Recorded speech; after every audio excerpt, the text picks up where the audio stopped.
오늘도 함께 주의 말씀을 나누게 하신 하나님의 은혜에 감사와 찬양을 드립니다.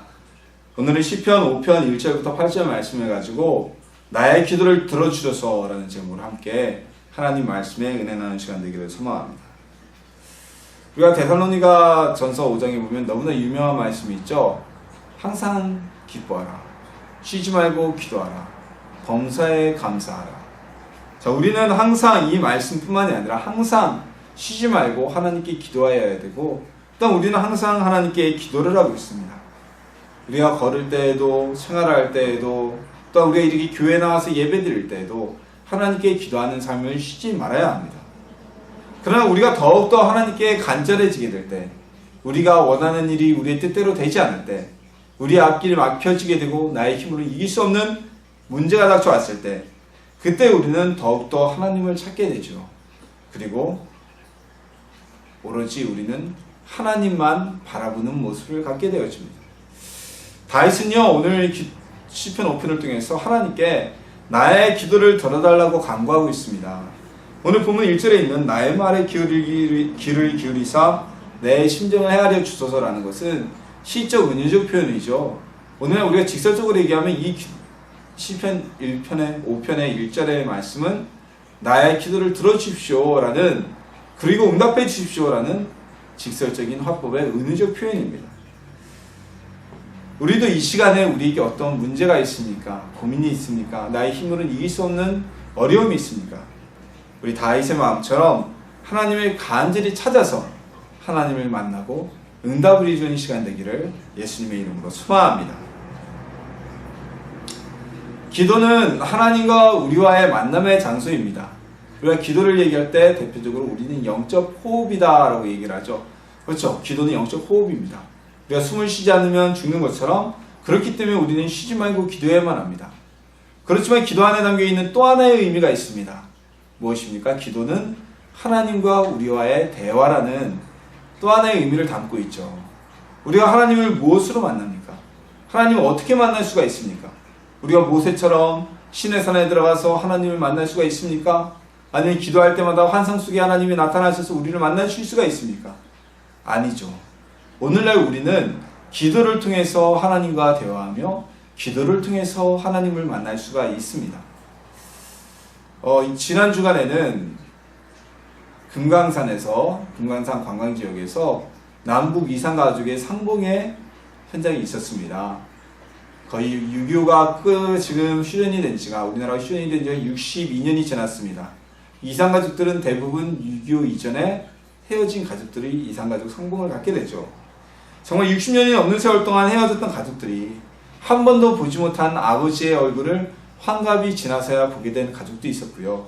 60년이 넘는 세월 동안 일주일 뒤면 내가 돌아오겠다는 남편의 말을 믿고 홀로 자식들을 기르며 그 집에서 떠나지 않고 60년이 넘는 세월 동안 살아온 부인도 있었습니다.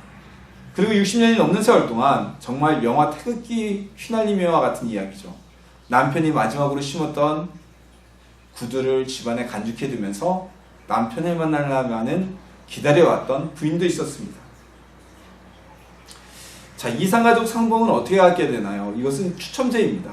이산가족들이 대한적십자사에 신청을 해놓으면요, 이번처럼 이산가족 상봉 행사가 있을 때마다 컴퓨터 추첨을 돌려서 그 인원들을 북한에 조회를 신청을 하고, 북한 쪽에서 그 중에 생존자나 살아있는 만날 수 있는 가족을 통보해주면 만나게 됩니다. 그러니까 굉장한 운수가 따라야 되죠. 일단 컴퓨터 추첨이 돼야 되고요. 추첨이 됐더라도 북측의 가족들이, 찾는 가족들이 생존해 있어야만 됩니다. 자, 이런 모든 어려움을 뚫고 선발이 되었는데도 우리가 이산가족 상봉 때마다 안타깝게 선발이 되었음에도 불구하고 가족을 만나지 못하는 이야기들이 흘러나옵니다. 오랫동안 기다려서 헤어진 가족을 만날 수 있는 기회를 얻었는데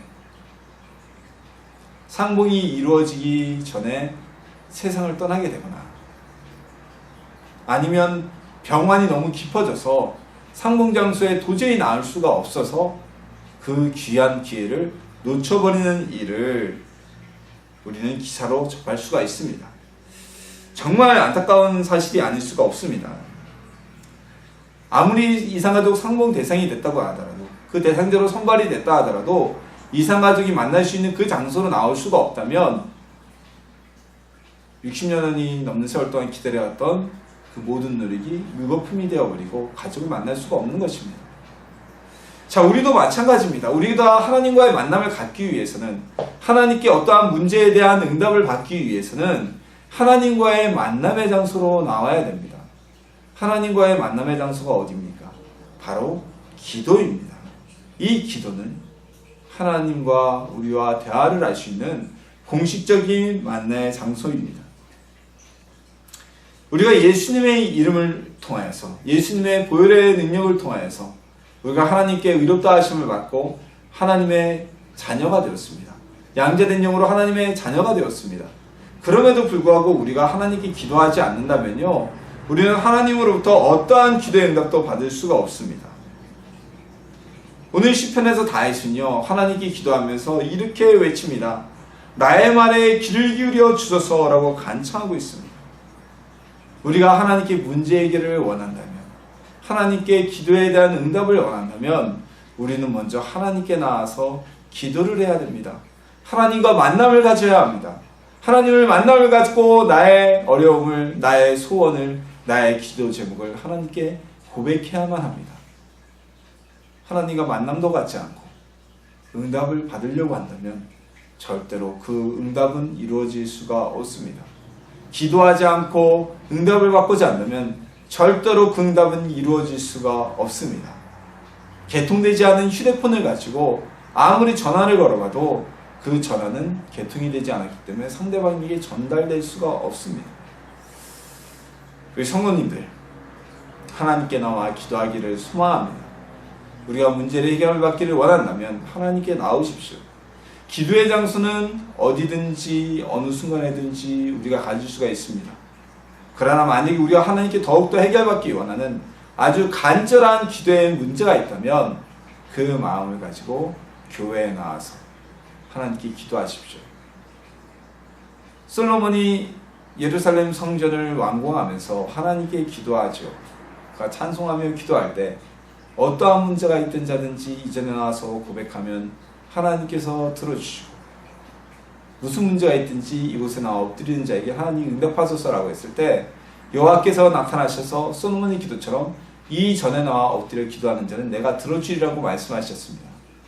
물론 예루살렘 성전은 오늘날 사라졌습니다. 예루살렘 성전이 혹여라도 재건이 된다고 하더라도 오늘날은 아무런 의미가 없는 건축물에 불과합니다. 왜냐하면 우리 마음에 하나님의 성전이 계시고 예수님을 통해 우리는 더 이상 예루살렘 성전에 가서 피해 제사를 드리지 않아도 죄 사함을 얻기 때문입니다. 교회는요, 예루살렘 성전은 아닙니다. 그러나 교회는 하나님께 예배드리기 위해서, 하나님께 기도하기 위해서 구별되어진 장소가 바로 교회이며 우리가 예배드리는 이 예배의 당입니다. 예배의 장소입니다. 우리가 급한 일이 있으면 누구를 만나러 어떻게 합니까? 집으로 쫓아갑니다. 그렇죠? 별 중요한 일 아니면 전화를 걸거나 카카오톡이나 문자로 보내죠. 제가 이런 어려움이 있어요. 좀 도와주세요. 그러면 가벼운 문제는 그렇게도 흔쾌히 도와줍니다. 그러나 우리가 정말 어려운 부탁들, 정말 좀 말로 하기 힘든 부탁들, 문자로 할 수 없는 부탁들은 어떻게 해야 됩니까? 찾아가서 직접 얼굴을 맞대면하면서 부탁을 하는 게 예의고, 그래야 문제가 틀어지게 됩니다. 그런 어려운 문제를 문자로 픽 보내거나 카카오톡으로 보내면 이야기를 듣는 사람이 굉장히 거북해지고요. 그 올바른 내가 원하는 대답을 받을 수가 없을 겁니다. 하다못해 요즘에 청첩장을 보내도 종이 청첩장이 아니라 문자로 띡 보내는 청첩장은 사람들이 굉장히 불쾌하게 생각하잖아요. 우리도 마찬가지입니다. 먼저 여러분들 문제 해결을 받기 원한다면 첫 번째로 하나님과 기도를 통해 만나십시오. 기도하지 않으면 하나님을 만날 수가 없습니다. 하나님을 만나지 않으면 그 문제는 응답될 수도 없고 해결될 수가 없습니다. 또 하나님께 기도의 응답을 받기 위해서는 우리가 기도로 나가면서 더 큰 어려움이라면 기도하기 위해 구별된 장소인 교회에 나가서 예배당에 찾아와서 기도하십시오. 이 장소는 하나님께 예배와 기도를 위해 구별된 장소입니다. 마음 놓고 부르짖을 수 있고 마음 놓고 기도할 수 있고 얼마든지 시간을 제한 없이 기도할 수 있는 장소가 바로 예배당입니다. 누구의 방해도 받지 않습니다. 여러분들 교회를 찾아 나와서 하나님께 아뢰므로 인해서 혼자 고민하지 말고 정말 구하고 찾고 두드려서 하나님을 만나는 주님의 자녀들이 되기를 소망합니다. 자, 또한 두 번째로 우리가 기도를 하나님께 드립니다. 그런데 그 기도의 응답은 어떻게 돼야 이루어질 수가 있습니까? 나 혼자만 기도한다고, 나 혼자만 부르짖는다고 해서 기도는 응답될 수가 없습니다. 대화는 대화에 상대가 있을 때 대화입니다. 혼자 하는 말은 대화가 아니고 독백이죠. 혼자 하는 말입니다. 자, 그렇다면 우리의 기도는 누가 오셔야 됩니까? 우리가 기도할 때 그 장소에 하나님이 임재하셔야 우리와 하나님과의 교류가 있게 되고 기도는 응답받을 수가 있습니다. 자, 이게 무슨 얘기일까요? 목사님, 우리가 하나님께 기도하면 우리 안에 계신 성령님이 중보하신다고 그랬고요. 그리고 하나님 우리의 기도를 언제 어느 곳에나 계신 하나님이 우리의 기도를 들어주신다고 하셨는데 왜 하나님이 임재하셔야 된다고 얘기하나요? 라고 질문하고 의문을 가질 수가 있습니다. 자, 오늘 다윗 시편에 보면은 다윗은 이렇게 본문을 통해 얘기합니다.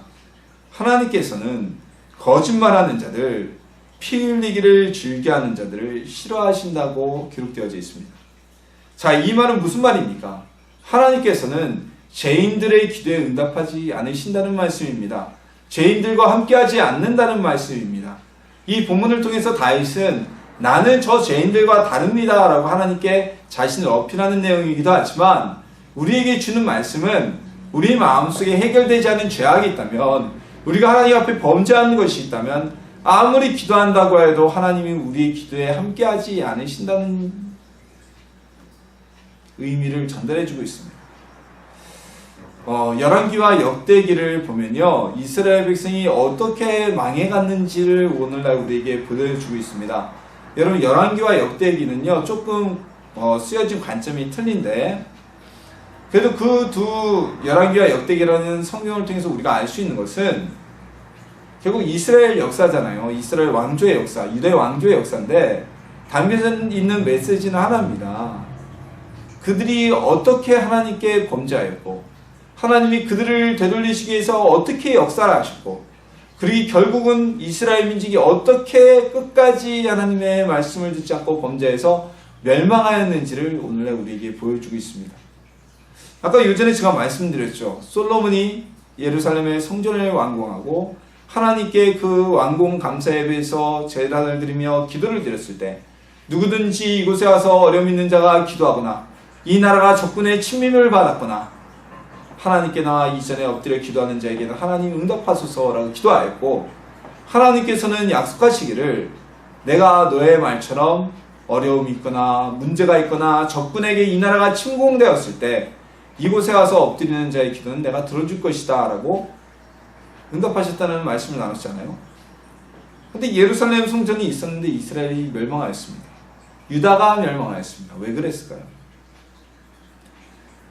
유다의 후기에 가게 되면요, 이 나라가 완전히 타락해버리고 맙니다. 완전히 타락해버립니다. 예루살렘 성전은 존재하고 있었지만 그 성전 안에서 번제하는 자들이, 제사를 지내는 자들이 하나님께 온전하고 순전한 마음으로 제사를 지내지 않습니다. 유대나라 곳곳에서는 산당이 세워졌고 우상을 숭배했고, 하나님의 약속으로 다윗의 후손으로 내게 영원히 왕위를 약속하시라는 그 약속 때문에 왕위를 이어받고 있었던 유대의 왕들조차도 하나님이 원하시는 대로 하나님을 섬기지 않습니다.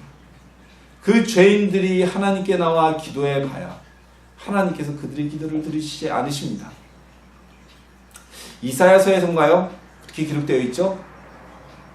내가 너희의 번제물을 기뻐하지 않고 내가 너희의 제사를 기뻐하지 않고 너희 예물을 기뻐하지 않는다. 내가 기뻐하는 것은 너희의 번제물과 너희의 소와 양과 그런 것이 아니라 온전히 나에게 드리며 가난한 자들을 도와주고 억눌린 자를 풀어주고 얽매인 것을 풀어주는 것이 아니겠느냐. 하나님께서 원하시는 예배는 사람들이 드리는 예배의 그 형식과 재물이 아니라 그들 마음속에 있는 죄악을 버리는 것, 죄로부터 떨어지는 것을 하나님이 원하시는 예배라는 것이었습니다. 그래서 예루살렘 가운데서 성전 가운데서 이스라엘 왕들이 정기적으로 하나님께 제사를 드렸지만 결국 그 나라는 멸망하게 되어져 버리고 말았습니다.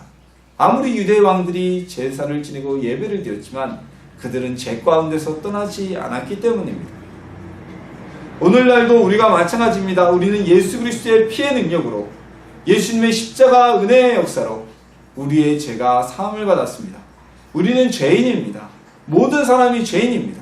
저도 죄인이고 우리 성도님들도 다 죄인입니다. 그러나 우리는 예수님의 이름으로 기도할 때, 예수님의 이름으로 나의 죄악을 진심으로 뉘우치고 고백할 때 하나님의 은혜로 우리는 의인이라고 칭함을 받았습니다. 죄가 있지만 그 죄에서부터 사면을 받았다는 겁니다. 하나님이 의롭다 하셨기 때문에. 자, 그런데 우리가 죄를 가지고, 이러한 의로움을 받은 우리가 죄의 모습을 가지고 하나님께 나와 기도한다면 우리는 그 기도가 응답이 되어질 수가 있었을까요? 아닙니다. 우리의 죄악은 응답받을 수가 없을 겁니다. 절대로 하나님은 죄인과 함께 할 수 없는 분이시기 때문입니다. 여러분, 사울과 다윗의 차이가 있습니다. 이스라엘 민족의 초대왕이었던 사울, 그리고 그 대를 이었던 하나님의 기름 부으심 받은 다윗, 두 사람 모두 다 하나님께 왕으로 세움을 받았고 하나님의 말씀을 통하여 사무엘에게 기름 부음을 받은 자들이었습니다. 근데 한 사람은 하나님으로부터 왕이 되고 얼마 되지 않아 버림을 받게 되었고, 한 사람은 자신뿐만이 아니라 그의 자손 대대로 유대 나라의 왕을 이어받을 것인 하나님을 이어받을 것임을 하나님께 약속받게 되었습니다. 그리고 그 약속은 실현되었고 그의 자손으로부터 예수 그리스도가 태어나는 놀라운 받게 되었습니다. 자, 그렇다면 그 다윗과 사울의 차이는 무엇이었을까요? 두 사람 다 똑같은 사람이었습니다. 다윗도 많은 죄를 범하였습니다. 우리가 사무엘서를 보면 다윗이 한 범죄와 다윗의 실수를 우리가 수없이 볼 수가 있잖아요. 개인적으로 저는 그래서 다윗을 굉장히 좋아합니다. 그가 뭐 훌륭해서 좋아한다기보다는 가장 인간적인 사람이기 때문에. 아브라함이나 모세나 솔직히 바울이나 이런 사람들은 저는 감히 그들처럼 살 수 없는 정말 넘사벽의 존재거든요. 근데 다윗을 보면 잘못도 많이 하고요, 실수도 많이 하고요, 그래요. 이 두 사람의 차이는 무엇이었냐? 다윗은 자신이 범죄했을 때마다, 자기가 한 행동이 죄악이라는 걸 깨달았을 때마다 하나님 앞에 그 죄를 인정하고 엎드려서 곧바로 회개하였습니다. 그가 우리아를 죽이고 우리아 안에 밧세바를 먼저 범하게 되죠. 그리고 그 죄를 덮기 위해서 우리아와 죄가 없는 이스라엘의 용사들을 함께 죽음의 구렁텅이에 빠뜨리게 됩니다. 이 사실이 선지자 나단을 통하여서 모든 신하들 앞에서 선포되어졌을 때 다윗은 그 나단의 입을 막으려고 했던 것이 아니라, 여론을 통제한 것이 아니라 그 자리에서 엎드려서 하나님께 자신의 죄를 인정하고 회개하였습니다. 그리고 하나님께서 그의 집안에 불게 하실 죄의 대가, 그 죄의 대가를 받아들이면서도 전혀 거부하지 않았습니다. 다윗에게는 이런 사건이 뒤에도 몇 차례가 계속됩니다. 그가 하나님 앞에서 범죄하여서 인구조사를 하였을 때도 자신의 인구조사가 죄라는 사실을 깨닫자마자 하나님께 회개하였고요, 하나님께서 그에게 주고자 했던 죄의 응대의 대가에 대해서도 둔말 없이 받아들일 수 있는 사람이었습니다. 그러나 사울왕은 어땠습니까? 사울왕은요, 블레셋군이 쳐들어오고 백성들이 동요하고 떠나가기 시작하자 사무엘에게 와서 이 민족을 위해서 하나님께 제사를 드려달라고 요청하였지만 사무엘이 온 것이 늦어지게 되자 자신이 스스로 하나님 앞에 제사를 지내게 됩니다. 하나님께 번제를 드릴 수 있는 제사는요, 구약시대에는 하나님의 기름 부음 받은 선지자 그리고 제사장, 이들밖에 없었습니다.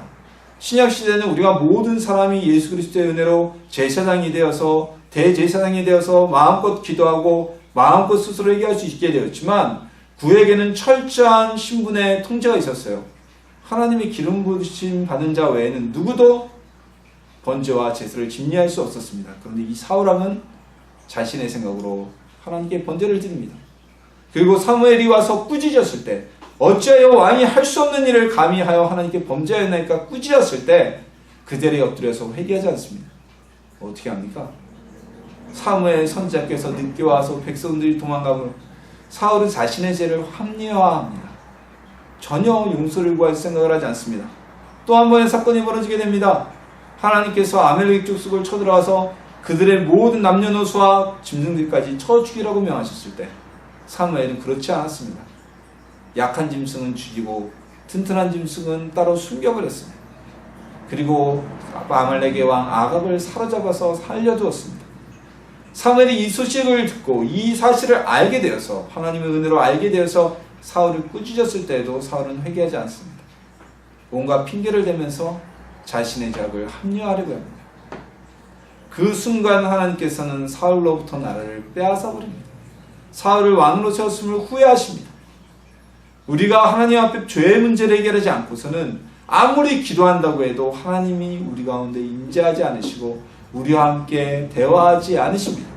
그 장으로 나오지 않으신다는 겁니다. 하나님의 응답을 받기 위해서는 먼저 하나님께 죄의 용서를 구하기를 원합니다. 철저하게 회개하십시오. 우리가 하나님 앞에 회개만 한다면, 예수님의 이름 앞에 회개만 한다면 어떠한 꾸짖음도 없이 우리 주는 우리의 죄를 용서하여 주시는 분입니다. 그래서 다윗은 이렇게 고백하지요. 그러나 주께 피하는 모든 사람 기뻐하며 주의 복으로 말미암아 영원히 외치고 주의 이름을 사랑하는 자들은 주를 즐거워하리이다. 죄인이지만 스스로 하나님 앞에 회개하고 용서를 받은 그 사람에게 하나님께서는 그들을 책망하거나 벌하거나 멸망하지 아니하시고 오히려 그들을 보호해 주실 것이라는 고백을 하고 있는 것입니다.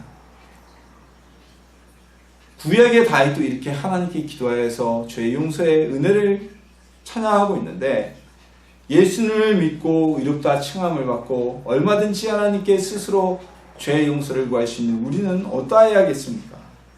우리가 예수님께 우리의 죄를 내놓고 용서를 구하면 그 순간 우리의 주님은 진정으로 회개하는 자에게 용서의 은혜를 베풀어 주십니다. 그리고 우리는 죄가 없다고 선언함을 받게 됩니다. 이러한 우리가 하나님께 나가면 하나님은 응답하시고 그리고 우리에게 문제로부터 우리를 건져 주실 것입니다.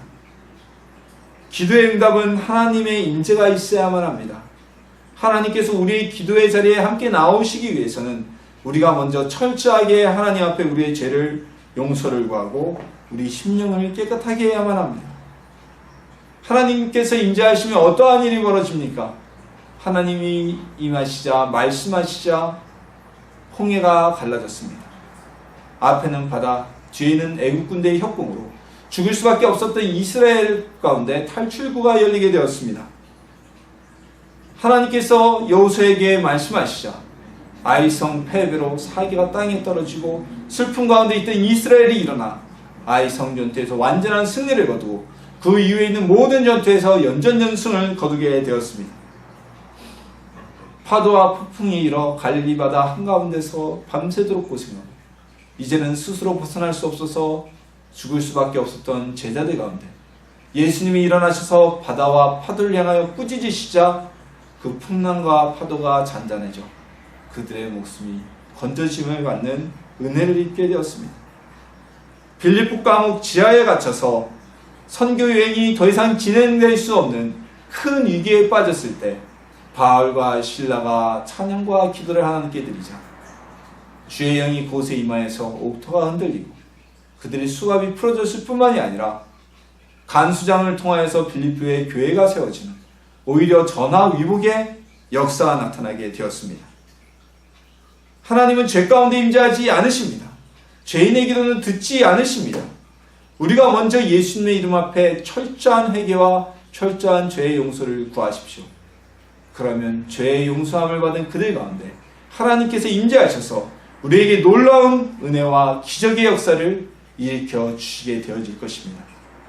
우리의 마음을 정결하게 해서 하나님의 응답을 받아들이는 하나님의 임재의 기적을 체험하는 주의 백성이 되기를 예수님의 이름으로 소망합니다.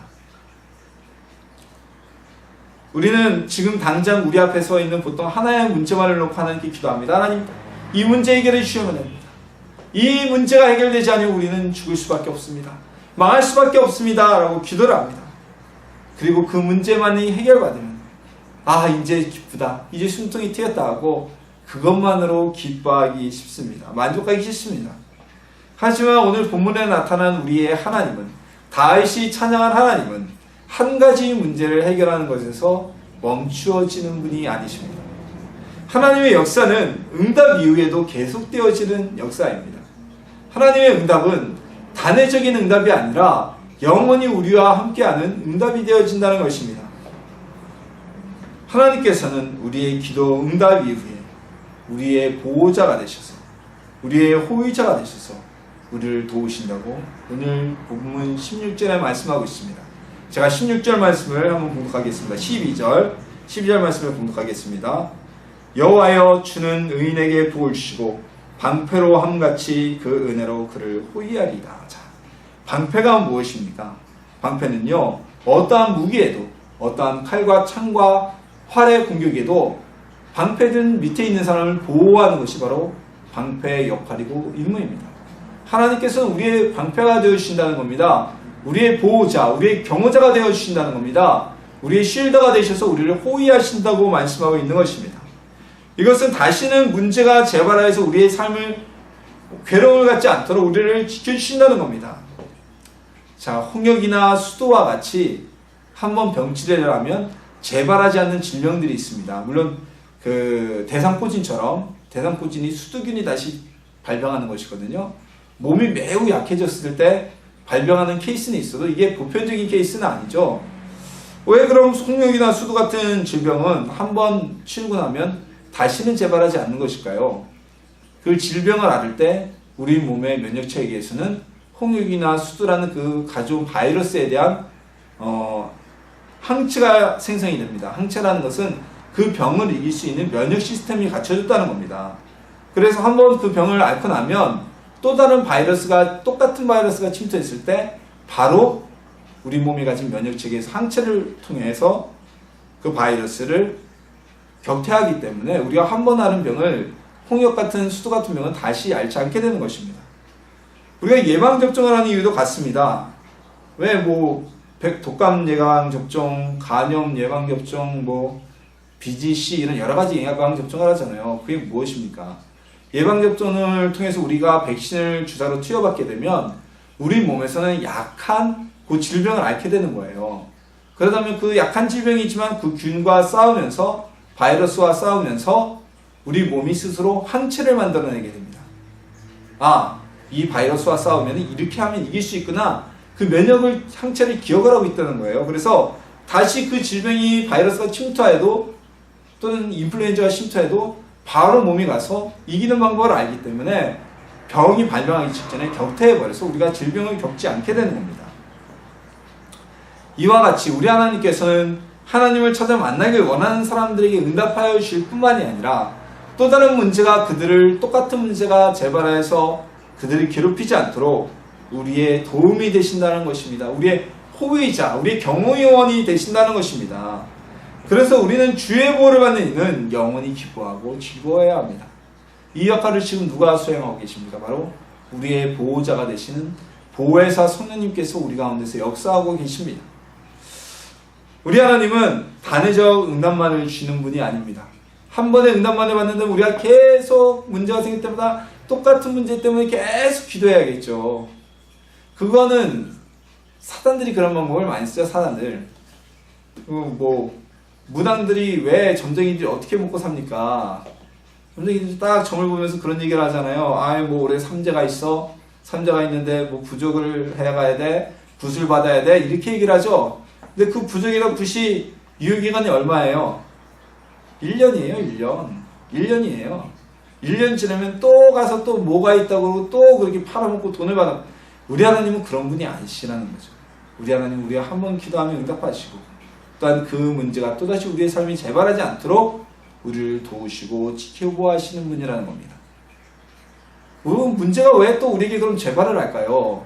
앞선 두 번째 말씀과 연관되는 것이죠. 문제가 또다시 재발하는 것은 수두 바이러스가 우리 몸에서 정상적인 사람에게서는 다시 재발하지 않는데 대상포질환하는 모습으로 다시 나타나게 되는 것은 그 사람의 육체가 굉장히 쇠약해졌기 때문입니다.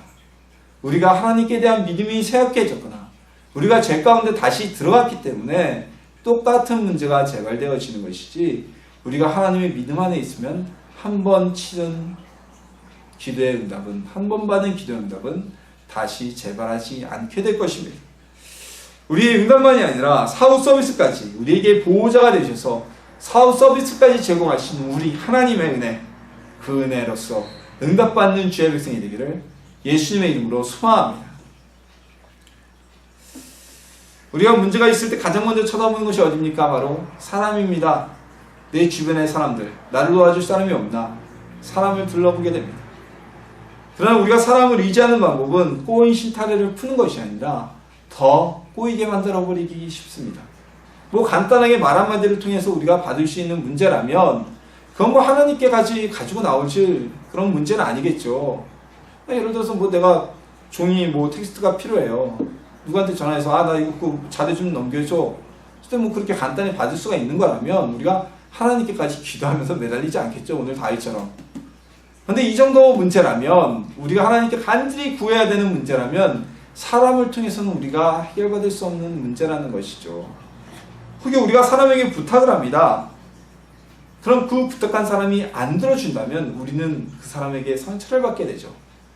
야, 우리 사이가 어떤 사이인데 이것도 안 들어줘? 내가 저한테 어떻게 했는데 지가 나한테 이렇게 해? 상처를 받게 돼요. 그 도와주지 않은 사람도 상처를 받게 돼요. 정말 도와주고 싶은 마음이 있었는데 도와주는 형편이 안 됐다면 그것 때문에 마음의 침을 풀게 되고, 내가 저 사람한테 정말 어떻게 다음에 얼굴을 어떻게 봐야 되지 고민하게 되고, 반대의 경우라면 도와줄 수 있는데도 안 도와줬다면 그런 마음을 풀게 되겠죠. 지가 언제라고 나한테 도움 이런 거 도와달라고 웃기고 있어.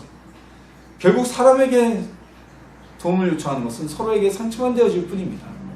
혹여나 그 사람이 나에게 도움을 준다고 해도 그건 영원히 문제를 해결할 수 있는 문제가 아니에요. 또 다른 문제가 될 수 있어요. 도움을 받는 거 우리가 갚아야 되는데 그걸 갚지 못한다면 더 큰 문제로 확산이 될 수가 있는 겁니다. 근원적인 문제를 해결하지 않으면, 우리 몸속에서 암세포라는 암세포의 근원을 떼어내지 않는다면 그 암세포는 점점 확산이 되어서 다른 장기에 전이가 되는 것처럼, 우리가 하나님께 기도를 통해서 응답받지 못한다면 우리가 가진 문제 역시 암세포와 같이 점점 퍼져지게 됩니다. 사람을 의지하면 그 사람에게 또 퍼지게 되고 확산되어져 버립니다. 그러나 우리 하나님께서는 이렇게 단회적인, 임시방편적인 그런 응답을 주시는 분이 아닙니다. 우리 하나님은 문제의 근원을 해결해 주시는 분입니다. 그리고 다시는 그 문제가 우리를 괴롭히지 않도록, 또다시 재발하지 않도록 우리의 보호자가 되셔서 늘 우리와 함께 지켜주는 분이 되십니다. 이런 좋으신 하나님의 응답을 받기 위해서 우리는 하나님께 기도해야만 합니다. 하나님께 기도하지 않으면, 하나님과의 만남과 접촉을 갖지 않는다면 그 사람은 절대 응답받을 수가 없습니다. 또한 하나님이 우리와 기도를 통해 만남을 갖게 하시기 위해선 우리는 하나님 앞에 정결한 심령을 가지고 나와야 됩니다. 하나님은 죄인과 함께하지 않으십니다. 하나님은 죄인의 기도를 듣지 않으시기 때문입니다. 하나님은 우리의 기도를 들어주시는 분이십니다. 하나님은 우리 기도에 응답하시는 분이십니다. 그리고 다시는 우리의 문제가 재발하지 않도록 우리를 보호하시는 보호자가 되시는 분입니다. 성도님들, 문제가 있죠. 문제가 없는 사람은 없습니다. 그럼 우리가 답답하고 해결할 수 없는, 보이지 않는 문제가 우리 앞에 있습니까? 다른 데서 방법을 찾지 마십시오. 여러분의 방법으로 최선을 다해도 안 됐다면, 해결되지 않는다면 이 시간 주님 앞에 무릎 꿇고 하나님을 통해서 완전한 응답으로 회복받으시는, 해결받으시는 하나님의 제자가 되기를 예수님의 이름으로 축원합니다.